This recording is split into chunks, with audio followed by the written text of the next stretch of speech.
la paroi vasculaire et les protéines. Retenez les 3 P. Les plaquettes, la paroi vasculaire et les protéines. Et les protéines, en général, c'est essentiellement le facteur Wilbrand. Donc, vous explorez ces éléments-là. Si les éléments sont perturbés, vous êtes en droit de dire que vous êtes dans l'hémostase primaire. Sinon, vous passez à la deuxième étape de la coagulation. Et vraiment, les vaisseaux, ici, dans cette leçon-là, les vaisseaux interviennent. Quand on vous dit paroi, c'est la paroi vasculaire, c'est l'endothélium. L'endothélium, c'est une surface. Elle tapisse un vaisseau. Et c'est la surface qui est en contact avec le sang au cours de la circulation sanguine. D'accord? Donc, cet endothélium, en principe, il ne doit pas être lésé. Il doit être normal. Quand il y a une lésion de l'endothélium, c'est ce qui expose le sous-endothélium, et c'est ce sous-endothélium-là qui a un risque thrombogène.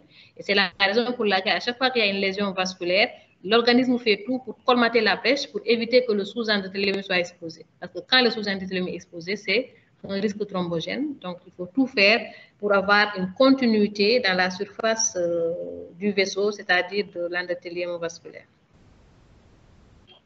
Alors, ça, c'était la physiopathologie. Ici, on s'arrête à l'hémostase primaire parce qu'on est en train de parler d'un symptôme qui est le reflet d'une anomalie de l'hémostase primaire. Donc, contrairement à hier, on avait continué sur la coagulation. D'accord? Alors, maintenant, quand vous entrez dans le diagnostic, n'oubliez pas, circonstances de découverte, examen. D'accord? Dans quelles conditions êtes-vous appelé à recevoir un enfant qui présente un purpura? Mettez-vous à la garde. Imaginez un enfant qui vient pour purpura et dites-nous qu'est-ce qu'il présente. Soit c'est un symptôme qui inquiète les parents, ils viennent, soit c'est un symptôme qui a entraîné une complication qui a inquiété les parents, ou bien qui a un retentissement anormal, les parents viennent consulter, ou bien c'est vous qui examinez l'enfant au cours de quelque chose, soit un bilan, soit une constatation pour une angine, etc., et vous tombez sur un purpura. Ensuite, vous examinez l'enfant. On l'a dit hier, il faut les conditions de l'examen. Encore une fois, en fonction du symptôme que vous avez, il faut expliquer comment se fait l'examen. Ici, purpura, c'est un diagnostic clinique, vous l'avez dit. Et que c'est l'inspection qui nous permet de diagnostiquer le purpura. Donc, si vous ne faites pas une bonne inspection, vous pouvez passer à côté de ce purpura-là. Donc, vous décrivez au moins les conditions d'examen. Il faut que l'enfant soit dévêtu, vous l'avez très bien dit, de la tête aux pieds, il faut le déshabiller. Il faut être dans un environnement bien éclairé. Parce que, il faut le dire également dans l'intérêt, il y a des symptômes qui sont difficiles à identifier sur peau noire. Vous projetez des images, sur peau blanche, cela se voit parfaitement, mais sur peau noire, parfois, c'est difficile. Les gens peuvent confondre ces symptômes avec autre chose. Donc là également, il faut avoir cette idée en tête, bien examiner les enfants et caractériser surtout le symptôme. Vérifiez, est-ce que tout ce que vous avez dit dans la définition est observé sur le symptôme. Vous avez dit que c'est un symptôme qui persiste à la vitropression. La vitropression, c'est la palpation pratiquement.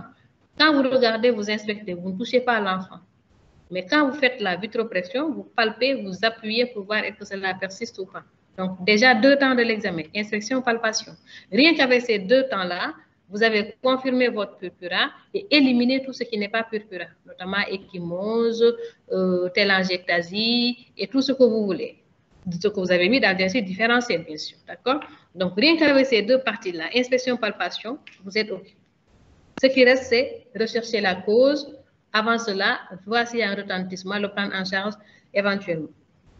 Vraiment, cet aspect, il est important, l'examen. Et actuellement, vous êtes vraiment au 21e siècle, nous sommes au 21e siècle, il faut toujours avoir l'habitude de prendre des iconographies. Vous avez votre téléphone, vous demandez l'autorisation aux parents. Vous leur dites, l'enfant présente un symptôme qu'on va devoir explorer et surveiller au cours de l'évolution, voir comment cela va se passer. Est-ce que je peux prendre une image et que vous leur expliquez clairement que cette image n'est pas destinée aux réseaux sociaux, n'est pas destinée à un but commercial ou autre chose. C'est juste une photo que vous allez prendre pour surveiller l'évolution des lésions et pour expliquer ultérieurement à vos étudiants qui auront peut-être l'occasion de voir, voilà, dans le cadre de l'enseignement. Il faut leur expliquer et ne pas prendre du tout quelque chose qui peut identifier l'enfant. Ne prenez pas le visage, ne prenez pas les yeux, prenez vraiment des parties du corps qui sont anonymes. Vous enregistrez et puis cela vous permet de voir. Si vous avez besoin d'un avis, vous partagez l'image, on vous donne un avis, c'est plus simple. Maintenant, si vous laissez passer, les lésions vont évoluer. Et si vous n'avez pas fait une bonne description, après c'est difficile de revenir parce que quand vous voyez et vous décrivez, c'est vous-même qui décrivez. Alors que si vous prenez une image, vous pouvez parfois le lendemain revoir certaines choses que vous n'avez pas décrites et puis cela peut aider à rectifier le diagnostic. Donc, ayez l'habitude de ces petites choses-là. Alors, vous avez éliminé les choses, oui, il fallait, érythème, angiome, etc. Alors, par contre, Kaposi, maladie de Kaposi, c'est peu probable. Parce que ici, c'est un symptôme. Maladie de Kaposi, c'est une maladie. Vous pouvez le garder, mais honnêtement, ce n'est pas très logique. Et puis, parfois, vous pouvez avoir une maladie de Kaposi dans le cas d'une infection VIH. Et dans cette infection VIH, vous pouvez avoir une thrombopénie en rapport avec le virus.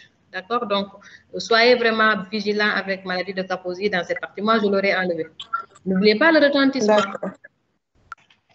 Le retentissement, quand vous le cherchez, n'oubliez pas qu'il faut chercher deux types de retentissement. Il faut rechercher le retentissement qui peut être en rapport direct avec le symptôme que vous êtes en train de présenter, le purpura, et le retentissement qui pourrait éventuellement être en rapport avec la cause de ce purpura. D'accord? Imaginez un enfant qui a un purpura méningocoxique, il aura tous les signes d'un sepsis, parce que c'est une infection avec beaucoup de toxicité, libération de toxines qui vont entraîner des lésions de nécrose, un sepsis, etc., en état de choc. Donc, ces symptômes de retentissement que vous aurez sont en rapport avec la cause du purpura. Alors que le purpura lui-même peut avoir un retentissement qui lui est propre, en fonction de son étendue, par exemple, en fonction de sa topographie, par exemple. D'accord? Donc, n'oubliez pas ces deux éléments-là. Et j'ai dit signe de gravité. Si vous avez il faut toujours suspecter un purpura fulminans. Dans ce cas-là, bon, le score de Buchanan, vous l'avez projeté, c'est bien. Je ne vais pas vraiment vous fatiguer avec ces scores-là. Franchement, compter des PTC ou compter des taches purpurées, franchement, moi, je ne suis pas là-dedans. Comprenez ce qu'on vous dit, comprenez le mécanisme et puis recherchez la cause, prenez en charge les urgences et le reste. D'accord? Donc, la CRT d'urgence, vous l'avez très bien dit.